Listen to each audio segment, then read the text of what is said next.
Assalamualaikum warahmatullahi wabarakatuh. Jumpa kembali di channel SMA Al-Hikmah Surabaya, channel yang penuh dengan inspirasi dan makna. Pemuda hebat sejatinya adalah mereka yang siap menebar manfaat. Pada kali ini kami akan menyajikan bagaimana peran para pemuda kami SMA Al-Hikmah Surabaya yang menebar manfaat di masyarakat sekitarnya, yaitu sebagai khotib Jumat dan sebagai imam sholat Jumat di masjid-masjid sekitar sekolah.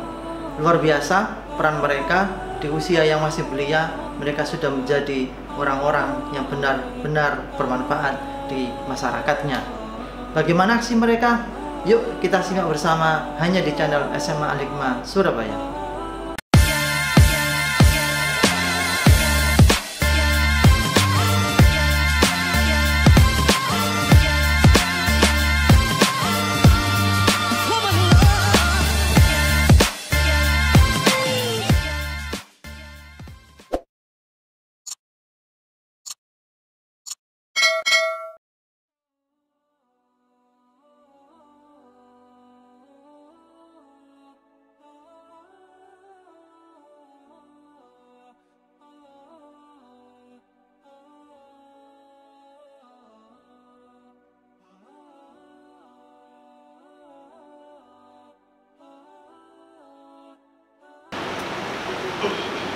Innal hamdalillah nahmaduhu wa nasta'inuhu wa nastaghfiruh wa na'udzu billahi min shururi anfusina wa min sayyiati a'malina. Wa may yahdihillahu fala mudilla lahu wa may yudlilhu fala hadiya lahu. Asyhadu an la ilaha illallah wahdahu la syarika lahu wa asyhadu anna Muhammadan abduhu wa rasuluh. Allahumma salli ala sayyidina Muhammad wa ala alihi wa sahbihi wa man tabi'ahu bi ihsani ila yaumiddin. Amma ba'd. Qala Allah ta'ala a'udzu billahi minasy syaithanir rajim. Ya ayyuhalladzina amanu ittaqullaha haqqa tuqatih wa la tamutunna illa wa antum muslimun. Hadirin jamaah Jumat rahimakumullah, marilah kita panjatkan puja dan puji syukur kepada Allah Subhanahu wa taala atas rahmat dan taufiknya yang telah dilimpahkan kepada kita semua, sehingga kita dapat menunaikan ibadah sholat Jumat di masjid yang kita cintai ini.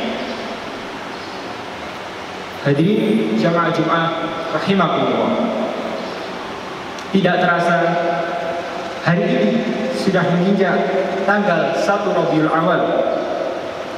Sudah kurang dari 2 minggu lagi kita akan tiba pada tanggal 12 Rabiul Awal. Setiap tanggal 12 Rabiul Awal kita mengadakan peringatan Maulid Nabi Muhammad SAW. Peringatan ini diadakan sebagai bentuk rasa syukur kita atas kelahiran Nabi Muhammad SAW, atas kelahiran beliau selaku utusan Allah, atas kelahiran beliau sebagai rahmat semesta alam. Hadirin jamaah Jumat rahimakumullah, ada 3 poin yang ingin khotib garis bawahi mengenai Rasulullah SAW. Yang pertama adalah Rasulullah SAW sebagai rahmat alam semesta. Nabi Muhammad SAW lahir dan dibesarkan dalam keluarga yang sederhana. Dari usia dini, Nabi Muhammad SAW sudah menjadi yatim piatu. Ayahnya wafat pada saat Nabi Muhammad SAW berada di dalam kandungan. Ibunya wafat pada saat usianya genap 6 tahun. Lalu disusul dengan sang kakek yang wafat setelahnya. Dan akhirnya Nabi Muhammad SAW harus tinggal dengan sang paman, yaitu Abu Thalib. Abu Thalib sendiri bukan seorang saudagar kaya, padahal putranya banyak, Keadaan inilah yang menjadikan Nabi Muhammad SAW harus hidup mandiri sejak usia belia. Ia harus bekerja keras, mencari nafkah, membantu pamannya untuk bekerja hingga jauh ke negeri Syam.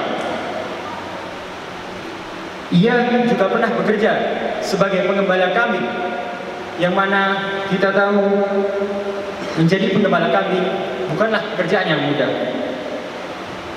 Hal ini berlanjut ketika Nabi Muhammad SAW dewasa.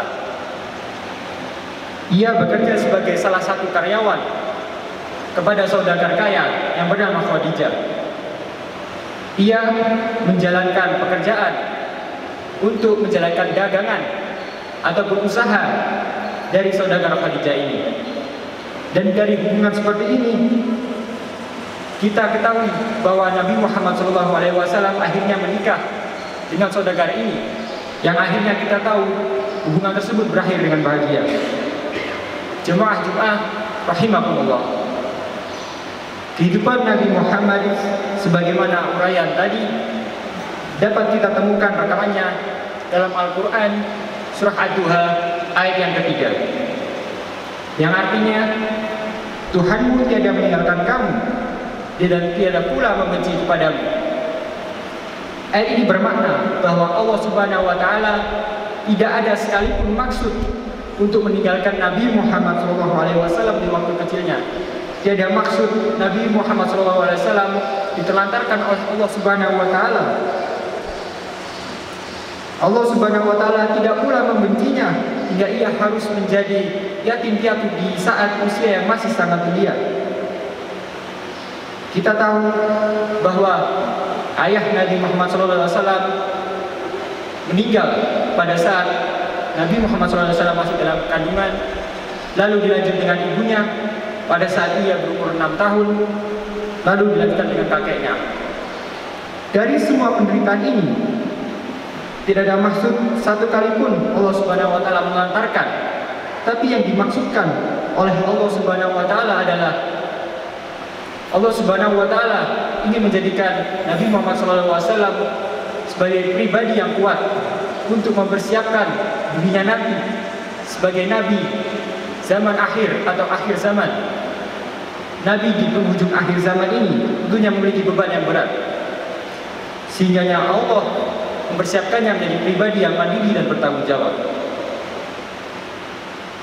Sebagaimana firman Allah Subhanahu wa Ta'ala dalam Al-Quran surah Al-Anbiya ayat 107, yang artinya, dan tiadalah kami mengutus kamu melainkan untuk menjadi rahmat bagi semesta alam. Jemaah Jumat rahimakumullah. Berdasarkan kisah tadi, kita tahu bahwa Nabi Muhammad SAW ditujukan untuk menjadi rahmat alam semesta, yang mana memiliki pribadi yang mandiri, kuat, dan tangguh. Lalu selanjutnya pada poin yang kedua, poin ini adalah Rasulullah SAW sebagai pelopor perubahan. Sebagaimana kita maklumi, sebelum zaman Nabi Muhammad SAW lahir, kita tahu bahwa kehidupan masyarakat Mekah pada saat itu adalah kehidupan masyarakat yang jahiliyah, kehidupan masyarakat yang penuh dengan kebodohan, kehidupan masyarakat yang penuh dengan maksiat, dan kehidupan masyarakat yang penuh dengan dosa. Akan tetapi dengan kelahiran beliau, akhirnya dari masyarakat jahiliyah tersebut berubah menjadi masyarakat yang tauhid, masyarakat yang menjadi suri tauladan bagi dunia dan isinya, masyarakat sebagai penegak kebenaran, masyarakat yang berkepribadian yang luhur sesuai dengan ketentuan Allah Subhanahu wa Ta'ala. Dengan kelahiran beliau pula, kita tahu bahwa ada perubahan dalam beberapa hal pokok yang mendasar, antara lain pada bidang akidah dan bidang sosial kemasyarakatan. Hal ini dapat kita lihat pada perjuangan Nabi yang dibagi menjadi dua fase, yaitu fase di Mekah dan kemudian dilanjutkan di Madinah. Setelah kurang lebih 13 tahun Nabiullah Muhammad SAW berdakwah di Mekah, dan dari situ dihitung-hitung hasilnya kurang maksimal, Maka Nabi pun mengambil kebijakan yang strategis, yaitu hijrah ke Madinah. Perpindahan itu bukan pekerjaan yang mudah, apalagi antara Mekah dan Madinah terpaut jarak ribuan kilometer jauhnya. Sekarang saja dengan kendaraan bus atau taksi harus ditempuh selama 5 hingga 6 jam. Tentu kebidahan itu sangat berat sekali tatkala belum ada kendaraan seperti sekarang ini. Rasulullah SAW harus berjalan kaki berkilo-kilometer bersama dengan kaum Muhajirin untuk melakukan hijrah dari Mekah ke Madinah. Tapi hal inilah yang harus dilakukan seorang pemimpin. Pemimpin harus berani mengambil keputusan. Dalam perjuangan, tatkala di suatu tempat sudah tidak mendapatkan hasil yang maksimal dan dihitung-hitung tantangan sudah semakin berat, Rasul pun mempelopori untuk berpindah meninggalkan tanah kelahirannya, yaitu Mekah. Nabi melalui kemanusiaan, sekalipun tempat kelahirannya itu adalah tempat yang sangat istimewa baginya, tempat di mana banyak kenangan tertinggal di dalamnya, tempat di mana ada Ka'bah, Arafah dan Mina sebagai pusat kegiatan ritual yang ada di Mekah. Beliau pun meninggalkan itu semua dan berhijrah ke Madinah. Hal ini tentunya sesuai dengan hal-hal yang diubah oleh Nabi Muhammad SAW, yaitu di bidang akidah, yang mana ia melawan segala naluri kemanusiaan untuk akidahnya, untuk Allah Subhanahu wa Ta'ala. Sekalipun tempat kelahirannya adalah tempat yang istimewa baginya, ia menggunakan akidah dari dalam lubuk hati yang paling dalam, sebagaimana Islam yang menganjurkan perbuatan dan pengabdian seseorang itu tidak akan diterima oleh Allah Subhanahu wa Ta'ala, melainkan jika hal tersebut dilakukan secara ikhlas dari lubuk hati yang paling dalam. Berdasarkan firman Allah dalam surat An-Nahl ayat 96, yang artinya apa yang di sisimu akan lenyap dan apa yang di sisi Allah adalah kekal, dan sesungguhnya kami akan memberi balasan kepada orang-orang yang sabar dan pahala yang lebih baik dari apa yang telah mereka kerjakan. Hadirin jamaah-jamaah rahimakumullah, perubahan yang lain yang dibawa oleh Nabi Muhammad SAW adalah perubahan sosial kemasyarakatan. Masyarakat Mekah sebelumnya yang mana terpuruk dalam zaman kegelapan berubah menjadi zaman terang benderang. Masyarakat ditata kembali sesuai dengan nilai-nilai kemanusiaan, nilai-nilai saling membutuhkan, nilai-nilai saling tolong-menolong dan saling menghormati. Hal ini tentunya sesuai sebagaimana makhluk Allah Subhanahu wa Ta'ala yang seharusnya. Rasulullah SAW pernah bersabda, tidak semua mengimankan seseorang sehingga mereka mencintai kepada saudaranya sebagaimana ia mencintai dirinya sendiri. Hadis riwayat Bukhari. Lalu poin yang terakhir, poin ini adalah Nabi Muhammad SAW sebagai suri tauladan. Nabi Muhammad SAW adalah contoh teladan kehidupan Islam yang paling sempurna, yang merupakan kebutuhan mutlak untuk dicontoh serta diteladani oleh kita semua. Hal ini sesuai dengan firman Allah Subhanahu wa Ta'ala dalam surat Al-Ahzab ayat 21. Sesungguhnya telah ada pada diri Rasulullah itu suri tauladan yang baik bagimu, yaitu bagi orang yang mengharap rahmat Allah dan kedatangan hari kiamat, dan dia banyak menyebut nama Allah. Dalam segala segi kehidupan, Nabi Muhammad SAW adalah panutan yang terbaik untuk kita dalam meraih hidup yang tentram dan bahagia, kehidupan aman yang nyaman. Dapat kita ambil contoh misalnya dalam kehidupan Nabi Muhammad SAW, beliau sangat sederhana. Saking sederhananya, sampai-sampai salah seorang istri beliau berkata kepada Nabi Muhammad SAW, ia berkata, wahai orang yang tidak pernah memakai pakaian sutra, wahai orang yang tidak pernah tidur di atas dipan yang empuk, wahai orang yang lebih memilih dipan yang keras daripada dipan yang empuk, wahai orang yang selama hidupnya perutnya tidak pernah terisi dengan roti yang enak, Dan wahai orang yang tidak pernah nyenyak tidur semalam suntuk hanya karena takut akan azab api nerakanya Allah Subhanahu wa Ta'ala. Dari situ kita dapat simpulkan bahwa betapa sederhananya kehidupan Nabi Muhammad SAW ini. Mungkin itulah khutbah Jumat tentang beberapa kepribadian Rasulullah SAW yang agung dan mulia. Semoga dengan khutbah Jumat ini dapat kita ambil manfaat sehingga kita umat Islam dapat meladani Rasulullah SAW dalam berbagai aspek kehidupan baik duniawi maupun ukhrawi. Barakallahu li wa lakum fil Qur'anil azim wa nafa'ani wa iyyakum bima fihi minal ayatil wa dzikril hakim fastaghfiruhu innahu huwal ghafurur rahim.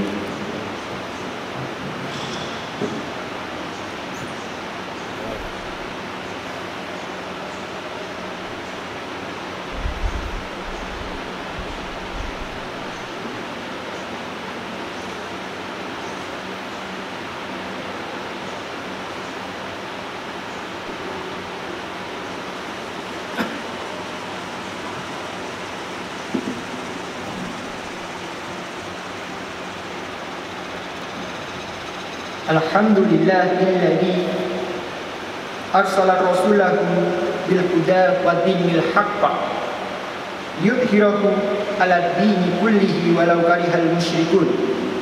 Asyhadu an la ilaha illallah wahdahu la syarika lah wa asyhadu anna Muhammadan abduhu wa rasuluh.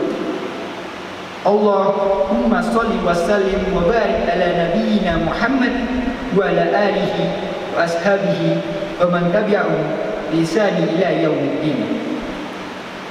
Ya ayyuhalladzina amanu taqullaha wal tandur nafsum ma qaddamat lighad wattaqullaha innallaha khabirum bima ta'malun. Jemaah Jumat yang dirahmati Allah Subhanahu wa taala, di khutbah yang kedua ini marilah kita berdoa kepada Allah Subhanahu wa taala. Semoga Allah Subhanahu wa taala senantiasa mengampuni dosa-dosa kita, dosa kedua orang tua kita, dan dosa para guru kita. Innallaha wa malaikatahu yusholluna 'alan nabi ya ayyuhalladzina amanu shollu 'alaihi wa sallimu taslima. Allahumma ighfir lil mu'minina wal mu'minat wal muslimina wal muslimat al ahya'i minhum wal amwat innaka sami'un qaribun mujibud da'wat.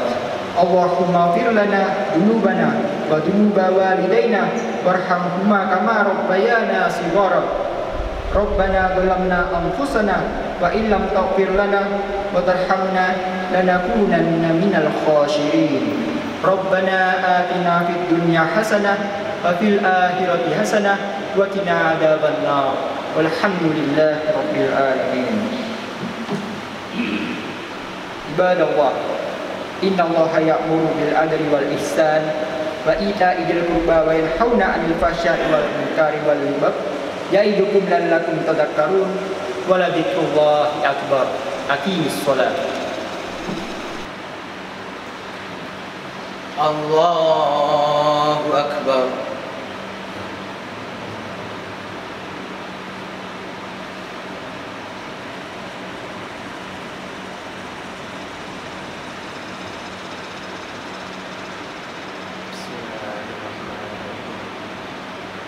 Alhamdulillahi rabbil alamin arrahmanir rahim maliki yaumiddin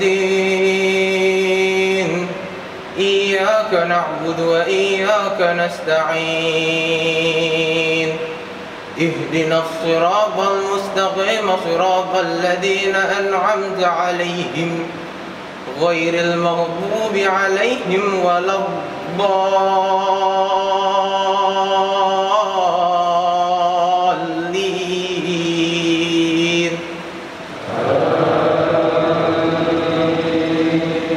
Bismillahirrahmanirrahim.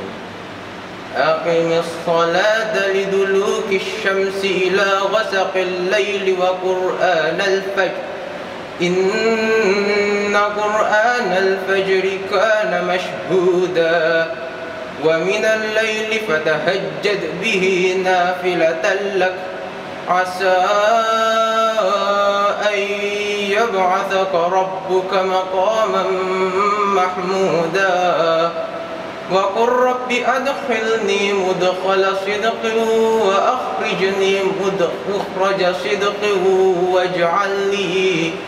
واجعل لي من لدنك سلطانا نصيرا وقل جاء الحق وزهق الباطل إن الباطل كان زهوقا. الله أكبر.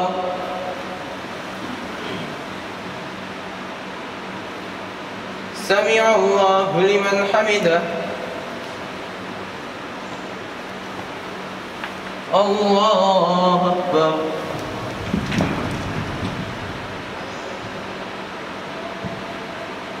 الله أكبر.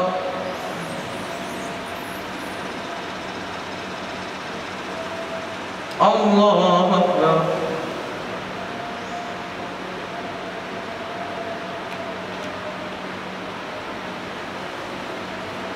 الله أكبر.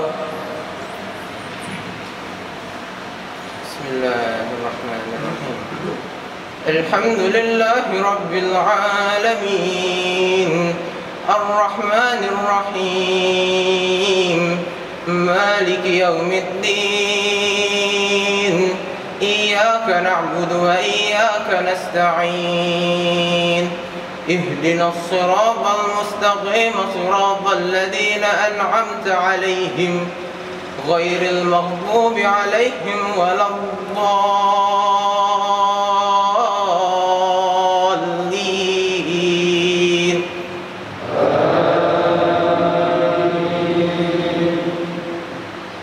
بسم الله الرحمن الرحيم. يا أيها الذين آمنوا إذا نودي للصلاة من يوم الجمعة فاسعوا إلى ذكر الله وذروا البيع ذلكم خير لكم إن كنتم تعلمون. فإذا قضيت الصلاة فانتشروا في الأرض وابتغوا من فضل الله واذكروا الله كثيرا لعلكم تفلحون. وإذا رأوا تجارة أو لهوا انفضوا إليها وتركوك قائما قل ما عند الله خير من اللهو ومن التجارة والله خير الرازقين.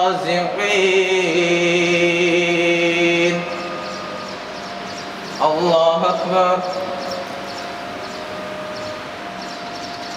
سمع الله لمن حمده. الله أكبر.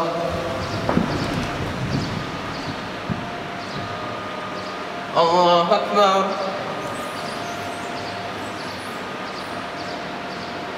الله أكبر.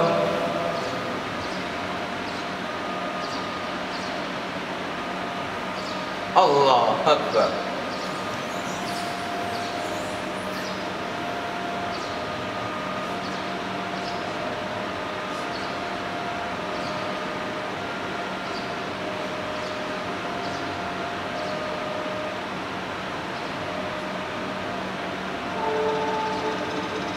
السلام عليكم ورحمة الله. السلام عليكم ورحمة الله.